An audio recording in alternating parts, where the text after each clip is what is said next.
من الشيطان الرجيم بسم الله الرحمن الرحيم يا أيها النبي جاهد الكفار والمنافقين واغلظ عليهم ومأواهم جهنم وبئس المصير يحلفون بالله ما قالوا ولقد قالوا كلمة الكفر وكفروا بعد إسلامهم وحموا بما لم ينالوا وما نقموا إلا أن أغناهم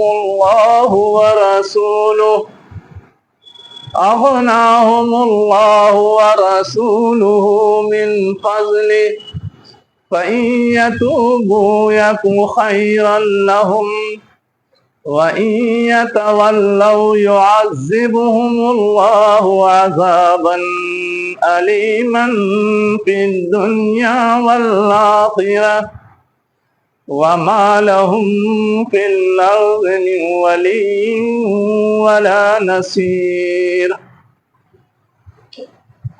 شروع اللہ کے نام سے جو انتہائی مہربان ہمیشہ رحم فرمانے والا ہے۔ اے نبی، جہاد کرو کفار سے اور منافقین سے اور ان پر سخت ہو جاؤ، اور ان کا ٹھکانہ جہنم ہے، اور وہ کتنا برا ٹھکانہ ہے۔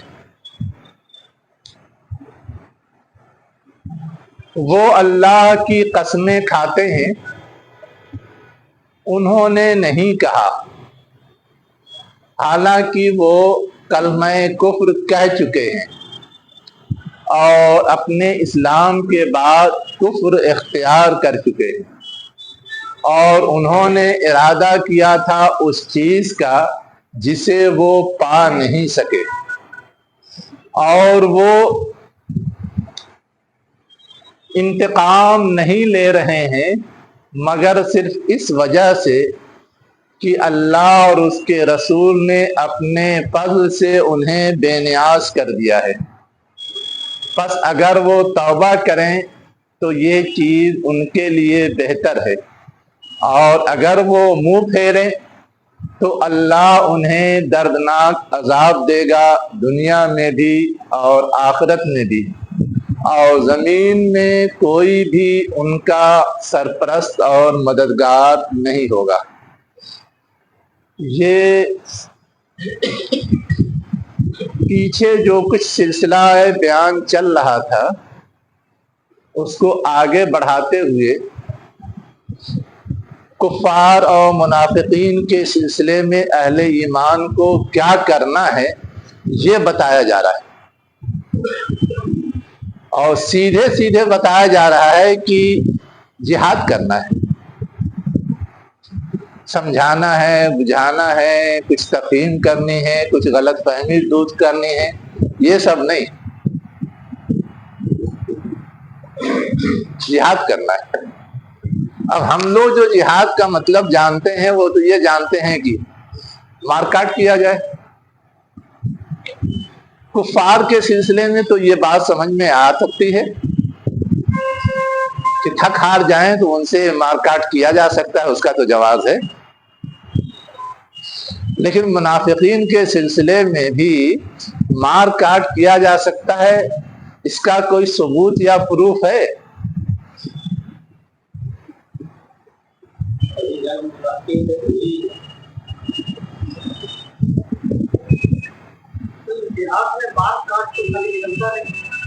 اچھا ٹھیک ہے، ٹھیک ہے، انتھک کوشش اس کا معنی اور مطلب ہے بالکل صحیح ہے، جس کی آخری شکل جو ہے وہ مار کاٹ ہوتی ہے ضرورت پڑنے پر، اتنا تو ہے نا۔ تو آخری شکل کفار کے سلسلے میں مار کاٹ تو اختیار کیا جاتا ہے، اس کا ثبوت ہے، اللہ کے رسول نے کیا۔ لیکن منافقین کے سلسلے میں ساری تدبیریں تو اللہ کے رسول نے کی، لیکن مار کاٹ کیا۔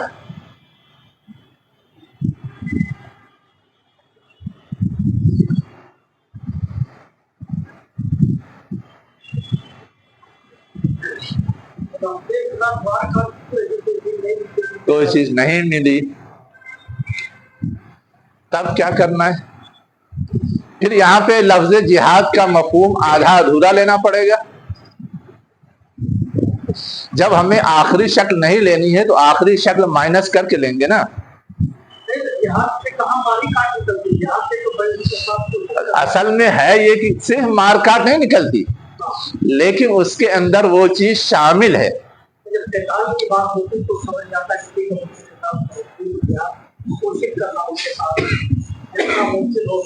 اچھا،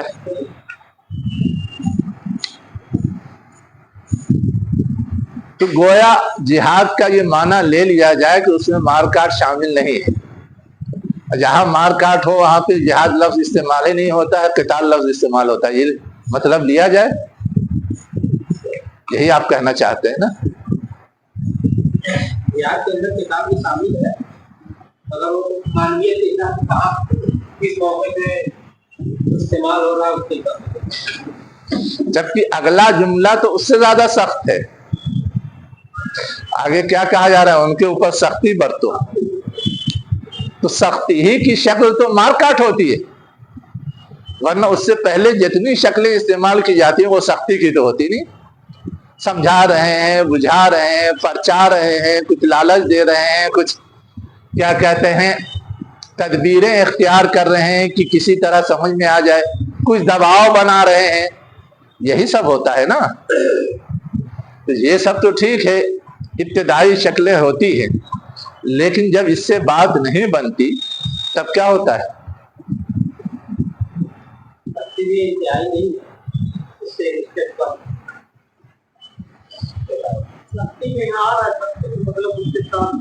الگ سے ذکر ہے، اس کا مطلب یہ ہے کہ اس پہ فوکس ہے، ورنہ جہاد میں تو وہ شامل ہی تھا۔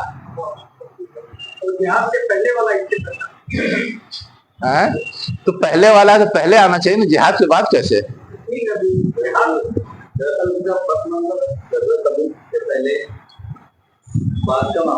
ہاں ہاں،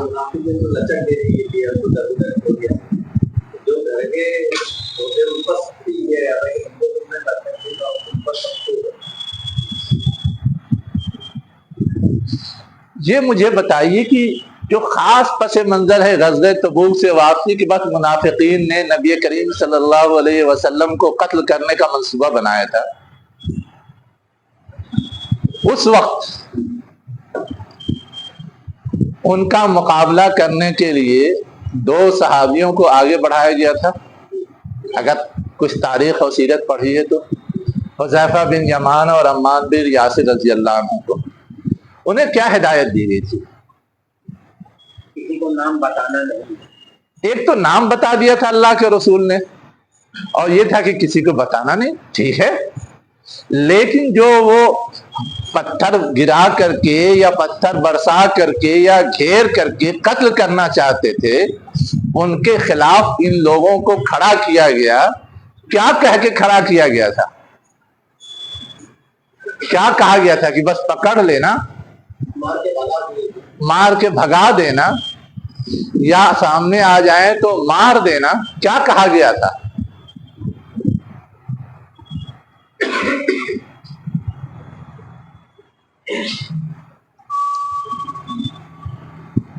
کچھ ہے کتاب میں؟ مار کے بھگا دیے تھے، مطلب عملاً تو انہوں نے مار کے بھگا دیا تھا، ہے نا؟ ایسی کاروائی کی تھی کہ اونٹ رخ بدل کر کے واپس چلا گیا، لیکن کہا کیا تھا اللہ کے رسول نے؟ وہ جیسے اگر ان کو قتل کر دیتے ہاں تو پھر یہ ہوتا کہ یہ اپنے ساتھیوں کو قتل کر رہے ہیں۔ دیکھیے، عام حالات میں اگر کوئی چیز ہو، ہمارے ساتھ وہ رہ بس رہے ہیں اور اپنے گھر میں ہیں اور آنا جانا ملنا جلنا کر رہے ہیں، اس وقت ہمیں معلوم ہے کہ فلاں منافق ہم جا کے مار رہے ہیں، تب تو وہ چرچا ہوگا۔ لیکن جب وہ ہتھیار سے لیس ہو کر کے باضابطہ حملہ کرنے کے لیے سامنے آ جائیں، اس وقت کون سی شکایت ہوگی؟ کون سا الزام لگے گا کہ اپنے ساتھیوں کو مار دے رہا ہے؟ وہ تو حملہ کر رہا ہے نا۔ اس وقت تو مار عام حالات میں کہیں بھی ہم کسی پہ ہاتھ نہیں اٹھائیں گے، لیکن اگر کوئی ہم پہ ہاتھ اٹھا رہا ہے تو ہم کیا کریں گے؟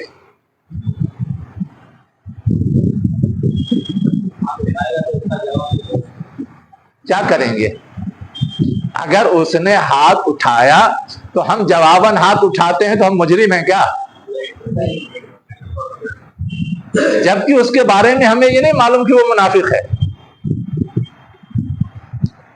وہ تو ہمارا بھائی ہی ہے، وہ چاہے جیسے بھی آئے ہوں، لیکن انہیں بھی معلوم تھا کہ میری یہ حرکت جرم ہے، مجرمانہ ہے، غلط ہے، اور اللہ کے رسول اور صحابہ کرام جو ان کے مقابلے میں تھے انہیں بھی معلوم تھا کہ ان کی حرکت مجرمانہ ہے۔ چوری چھپے سازش کرنا، پلان بنانا، دل میں غلط جذبات رکھنا، اس کو ثابت نہیں کیا جا سکتا، اس لیے جب اس طرح کی کوئی کوشش ہو اس پر کوئی کارروائی غلط پروپیگنڈے کا رخ اختیار کر سکتی ہے، لیکن جو چیز علل اعلان ڈنکے کی چوٹ پہ ہو رہی ہو اس وقت کیا غلط رخ اختیار کرے گی؟ وہاں تو یہ جس کے بارے میں ہمیں نہیں معلوم ہے کہ وہ منافق ہے لیکن ہم سے دشمنی نکال رہا ہے کسی بھی وجہ سے، تو ہمیں تو یہ حق ہے کہ ہم اس پہ ہاتھ اٹھا لیں۔ اصلاً جو چیز سمجھنے کی ضرورت ہے وہ یہ ہے کہ سچویشن کے لحاظ سے بات ہوتی ہے، حالات کے اعتبار سے رویے متعین ہوتے ہیں۔ عام حالات میں نہیں ہاتھ اٹھا سکتے ہم، ورنہ وہ پروپیگنڈا ہوگا، لیکن خاص حالات میں ہم بالکل اٹھا سکتے ہیں۔ جب ایک عام شخص پہ اٹھا سکتے ہیں اس پہ کیوں نہیں اٹھا سکتے؟ اگر یہ بیک گراؤنڈ ہم سمجھ رہے ہیں تو پھر یہ اشکال باقی نہیں رہے گا کہ کیوں کہا گیا کہ ان سے جہاد کرو، کیوں کہا گیا کہ منافقین سے بھی جہاد کرو، کیوں کہا گیا کہ ان پہ سختی برتو۔ یہ خاص حالات کے تناظر میں ہے، اور سیدھے سیدھے ڈکلیئر بھی کر دیا گا ماواہم جہنم و بئس المصیر۔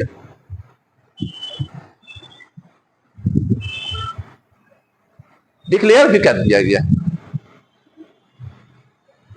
جو اللہ کے رسول صلی اللہ علیہ وسلم نے کہا، بعض رویوں پر صحابہ کرام نے اجازت مانگی کہ یہ تو منافقت پہ اتر آیا ہے، آپ اجازت دیں ہم ان کی گردن اڑا دیتے ہیں۔ اللہ کے رسول نے اس وقت تو منع کیا کہ نہیں گردن مارو ورنہ یہ تو کلمہ گو ہیں، لوگ کیا سمجھیں گے کہ اپنے بھائیوں کی گردن اڑا دیتا ہے۔ وہ سچویشن اور ایک یہ کہ مد مقابل کوئی کھڑا ہو، دونوں میں فرق ہے، اس کو آپ ایک دوسرے انداز سے سمجھیے تو اور سمجھ میں آئے گا۔ چھوڑ دیجئے منافقین کو، جو کافر اور مشرک ہیں عام حالات میں ہم ان پہ تلوار اٹھا سکتے ہیں؟ کبھی اٹھایا اللہ کے رسول نے؟ نہیں اٹھایا، لیکن جب انہوں نے پہل کی تو آپ نے اٹھایا، یا جب انہوں نے لوگوں پہ ظلم اور زیادتی پر اصرار کیا تو آپ نے اٹھایا۔ یہی دو شکلیں ہیں ہاتھ اٹھانے کی، ورنہ عام حالات میں ہم کفار اور مشرکین میں بھی ہاتھ نہیں اٹھا سکتے۔ تو یہاں جو بات کہی گئی کفار اور منافقین سے کرو، وہ سچویشن تھی، ہے نا؟ اس سچویشن میں جو دشمن تھے جن سے لڑ کر کے تبوک میں آ رہے تھے، وہاں گئے تھے تو بھی، اور لوٹتے ہوئے بھی واپس پہنچنے تک خطرہ تھا، اس لیے کہ تبوک میں 100% اپنے دشمن کو شکست دے کر کے تو نہیں لوٹ رہے تھے، خطرہ باقی تھا، اور ضرورت پڑنے پہ پھر مقابلہ کرنا باقی تھا۔ اس تناظر میں یہ ہدایت دی گئی ہے۔ چلیے تو اصل بات یہ سمجھنے کی تھی جس کے لیے میں اتنا گھما رہا تھا. اور کوئی چیز سمجھنے کی نہیں. باقی جہاد کا معنی پورا ہے شروع سے لے کے اخیر تک. قتال آخری مرحلے کو کہتے ہیں، وہ آخری مرحلے ہی میں درست ہے، ہر حال میں درست نہیں ہے، وہ سب اپنی جگہ صحیح.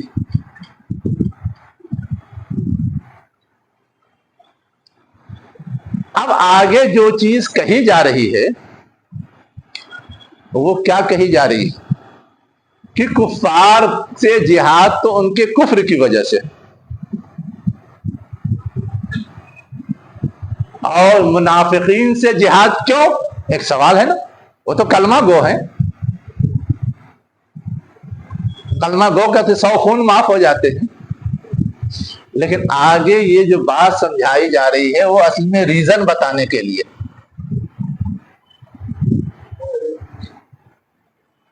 کہ منافقین سے بھی کیوں جہاد کیا جائے گا.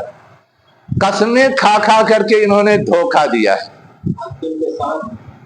قسمیں یا لقون باللہ، اللہ کی قسم کھا رہے ہیں نا، اور جھوٹ بول رہے ہیں. ماں قالو، ہم نے نہیں کہا، ہم نے نہیں کہا. کیا نہیں کہا؟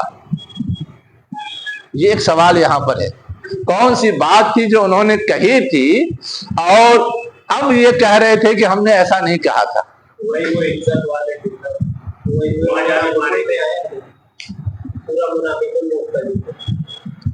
سورہ منافقون غزوہ بنی المصطلق کے حوالے سے ہے جو پہلے ہو چکی تھی. ٹھیک ہے، مدینہ جا کر کے عزت والے ذلت والوں کو مار بھگائیں گے، یہی نے کہا تھا. لا یخرجن العز من الاذل، یہ آیت ہے نا. لیکن یہ بات تو وہ اس موقع سے انہوں نے کہی تھی، غزوہ تبوک کے موقع سے تو نہیں کہی تھی. جس آیت کا پس منظر تو غزوہ تبوک کا ہے نا، اور غزوہ تبوک تو کئی سال بعد ہوا ہے. غزوہ بنی المصطلق کے کئی سال بعد ہوا ہے نا یہ. تو اس کو اس کے ساتھ جوڑ دیں گے تو معنی مطلب تو کسی حد تک سمجھ میں آ جائے گا، لیکن جوڑ کی کوئی بیس نہیں نظر آئے گی. اس بات کو یاد دلایا جائے پیچھے جو آیت میں آیا ہے، ہاں ایک چیز تو ہو سکتی ہے.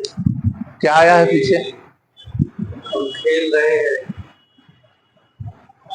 آیات سے، ہاں، اور روایت میں آتا ہے کہ حالانکہ اس میں کوئی بڑا سمجھ تو نہیں آئی تھی کہ حضور اکرم صلی اللہ علیہ وسلم کو نوزاللہ یا ان کے ساتھیوں کو ہاں، گدھا بنایا. ہاں، یہ سب تاریخ اور سیرت کی کتابوں میں ہے، احادیث میں کہیں نہیں. روایت کے لحاظ سے وہ سب بہت مستند باتیں ہیں، صحیح روایت میں کوئی چیز نہیں.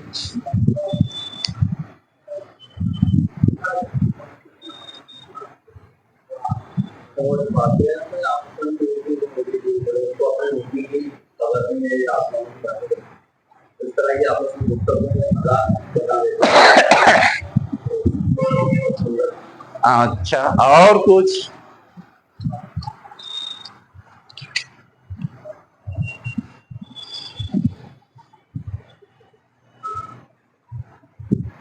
جی مجھے بتائیے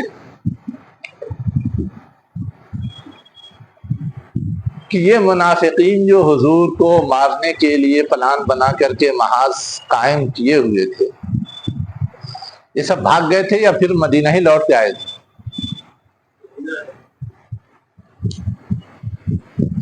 تو ان میں سے کوئی پکڑا گیا تھا یا سب ایسے ہی بھاگ کھڑے ہوئے تھے؟ کسی سے کچھ پوچھ گچھ یا جواب طلب کیا گیا تھا، یا یہ کہ سب صرف واپس چلے گئے، بھاگ گئے، کام ختم، آگے اب کوئی کاروائی نہیں؟ کیا ہوا؟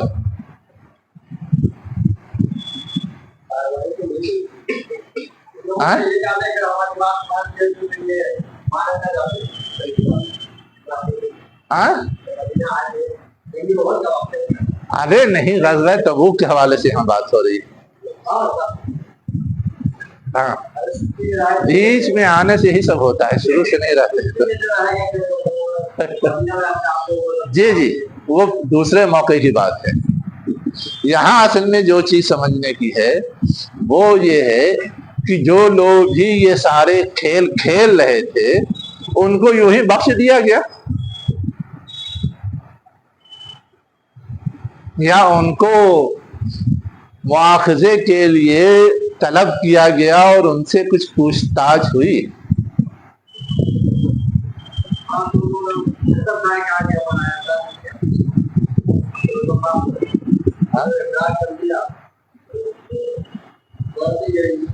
اصل میں ہے یہ کہ یہ واقعہ ایسا تھا کہ یہ چھپنے والا تو نہیں تھا، اور ایسا نہیں تھا کہ جو لوگ شریک تھے ان کے علم میں نہیں آیا،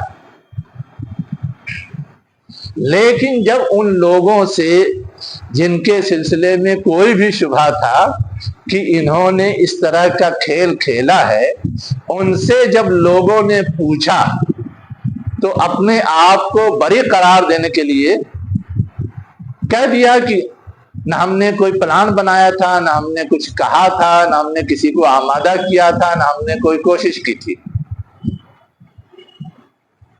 سیدھی سادی بات وہ ہے، ہاں، قسم کھا کر کے۔ اب جو چیز انہوں نے کی ہے اور وہ بھی اللہ کے رسول کے خلاف، اور وہ بھی ان کو قتل کرنے کا کام، یہ کس بات کی دلیل تھی؟ کہ وہ رسول کو رسول کی حیثیت میں تسلیم نہیں کر رہے ہیں، اسی لیے تو ان کو ختم کرنے کا پلان و منصوبہ بنا رہے ہیں۔ اب کفر اس کے علاوہ ہے کیا؟ اللہ کو نہ مانا جائے، اس کے رسول کو نہ مسیح، آپ لا الہ الا اللہ کہہ دیجیے، آپ مومن کہلائیں گے جب تک آپ محمد الرسول اللہ نہ کہیے؟ تو اگر رسول کے خلاف وہ قتل کا منصوبہ بنا رہے ہیں تو یہ تو کافرانہ عمل ہے۔ ان کی ساری سوچ، ساری کوشش، ساری پلاننگ، ساری بات چیت اور اس سلسلے میں غلط بیانی سب کفر ہے۔ اسی کو کہا گیا قالوا کلمۃ الکفر۔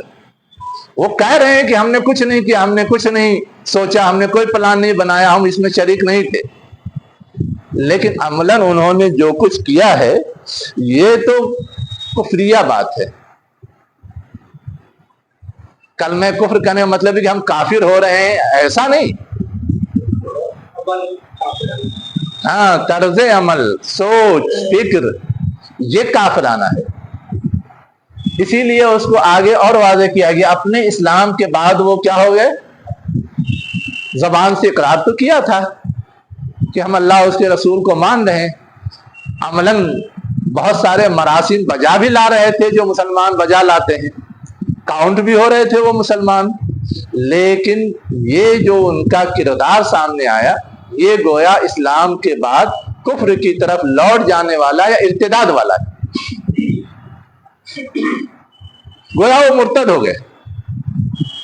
اب جب وہ مرتد ہو گئے تو وہ قابل گردن زدنی ہوئے کہ نہیں؟ اب جب یہ آپ سمجھ جائیں گے کہ وہ مرتد ہو گئے، قابل گردن زدنی ہو گئے، تو وہاں آپ کا اشکال نہیں باقی رہے گا کہ ان کی گردن ماری جا سکتی کہ نہیں ماری جا سکتی۔ جب تک ارتداد کا کوئی پروف یا ثبوت نہ آئے تب تک تو ٹھیک ہے، نہیں ماری جا سکتی، لیکن جب ثبوت اور پروف آ جائے جس کو جھٹلایا نہ جا سکتا ہو یا جس میں کوئی شبہ کی گنجائش نہ ہو، شبہ کا فائدہ پہنچتا ہے مجرم کو، اسلام بھی اس کی گنجائش رکھتا ہے، لیکن جب شبہ سے بالا تر جرم ہو تب تو پھر حکم لگ جائے گا۔ تو اصلاً جو بات سمجھائی گئی ہے انہی کے بارے میں، یحلفون باللہ ما قالوا وَلَقَدْ قَالُوا كَلِمَةَ الْكُفْرِ وَكَفَرُوا بَعْدَ إِسْلَامِهِمْ وَهَمُّوا بِمَا لَمْ يَنَالُوا، اور انہوں نے پناہ ارادہ کیا تھا اس چیز کا جس میں وہ پا نہیں سکے، جس میں کامیاب نہیں ہو سکے۔ ارادہ کس چیز کا کیا تھا؟ قتل کا نا، قتل میں کامیاب نہیں ہوئے، مقصد انہیں حاصل نہیں ہوا، لیکن وہ اللہ کی نظر میں قابل گردن زدنی یا اس کے رسول کی نظر میں قابل گردن زدنی قرار پا گئے۔ اب یہ سب جو ان کی حرکت تھی ہے نا، اس کا ریزن کیا تھا؟ ان سے جہاد کرنے کا حکم دیا گیا، سخت سے سخت رویہ اپنانے کا حکم دیا گیا، اس کا سبب یہ بتایا گیا کہ ایک طرح سے وہ مرتد ہو گئے تھے، دھوکہ دے رہے تھے جو منافقین کی صفت ہے، جھوٹ بول رہے تھے جو منافقین کی صفت ہے۔ منافقین کی 3 ہی اہم صفت گنائی گئی ہے نا، جب بولیں تو جھوٹ بولیں، جب وعدہ کریں تو وعدہ خلافی کریں، جب امانت رکھی جائے تو خیانت کریں۔ مشہور حدیث میں یہ 3 علامتیں بتائی گئی، تو یہاں تو سب چیز نظر آ رہی۔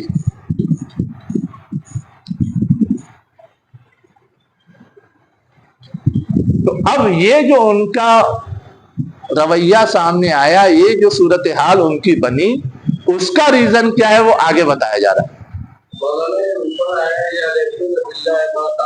ہاں انہوں نے نہیں کہا ما قالو، ہاں ما قالو، اگر اس کا ترجمہ جو کچھ انہوں نے کہا کر سکتے ہیں، نتیجے میں کوئی فرق نہیں آئے گا۔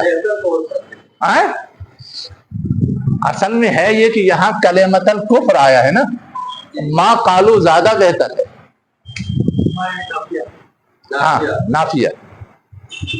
حالانکہ منافقین کی جو صفت بیان کی گئی ہے، ہاں ہاں اس میں ایک صفت یہ کہ جب بھی وہ بات کرتے ہیں ہاں تو قسم بہت کھاتے ہیں۔ قسم کھاتے ہیں، جھوٹ بولتے ہیں، اس سے پہلے بیان کی گئی قسم تو اس لیے کہ ان کو یہ یقین ہوتا ہے کہ میری بات سامنے والا مان نہیں رہا ہے، اس لیے قسم کھا کے کہتے ہیں۔ یحلفون باللہ ما قالوا، ہاں وہ قسمیں کھاتے ہیں اللہ کی، ہاں جو کچھ وہ کرتے ہیں ہاں اچھا یا برا ہاں سب کی قسمیں کھاتے ہیں۔ کر سکتے ہیں وہ ترجمہ، اس کی گنجائش ہے ما موصولہ بنا کر کے، لیکن موقع محل کے لحاظ سے ما نافیہ ان کے کیریکٹر کو زیادہ واضح کرتا ہے، یہ میں کہہ رہا ہوں۔ جو لوگ تھے بعد میں کبھی ان کا نام اوپر ہوا تھا، جتنے بھی لوگ تھے ہاں بعد میں کبھی ان کا نام اوپر ہوا تھا۔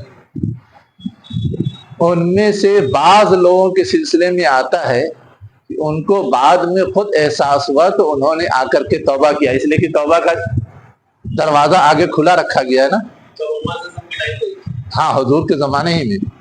اور بعض لوگوں کو اندازہ ہوا لیکن ان کو توفیق نہیں ملی، بعد میں وہ آئے توبہ اللہ کرنے کے لیے، تو خلفائے راشدین نے لوٹا دیا۔ جتنی تفصیل ملتی ہے بس اتنی ہے نا۔ تو ایسے لوگ جنہوں نے اپنے آپ کو خود ظاہر کر دیا، ان کا نام تو ملتا ہے روایات کے اندر، لیکن جنہوں نے ظاہر نہیں کیا ان کا معاملہ اللہ کے حوالے ہے، اللہ اپنا فیصلہ کرے گا۔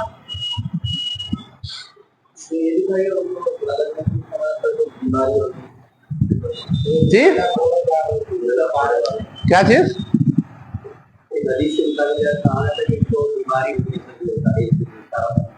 وہ ایک فرد کے سلسلے میں، سارے منافقین کے سلسلے میں نہیں ہے نا۔ اس فرد کو وہ بیماری لاحق ہوئی اور اس میں وہ مرا، وہ ہے تفصیل، لیکن سب حلاس، اس کا نام حلاس تھا جی، وہ ہے روایات میں ہے۔ ٹھیک ہے، ہو گیا۔ اب آگے جو بات بتائی جا رہا وما نقمو، اور انہوں نے نہیں انتقام لیا مگر اس وجہ سے کہ اللہ اس کے رسول نے ان کو بے نیاز کر دیا تھا یا مالدار بنا دیا تھا اپنے فضل سے۔ اب یہاں پہ جو چیز سمجھنے کی ہے کہ اللہ اور اس کے رسول نے ان منافقین کو کیسے مالدار بنا دیا تھا یا بے نیاز بنا دیا تھا۔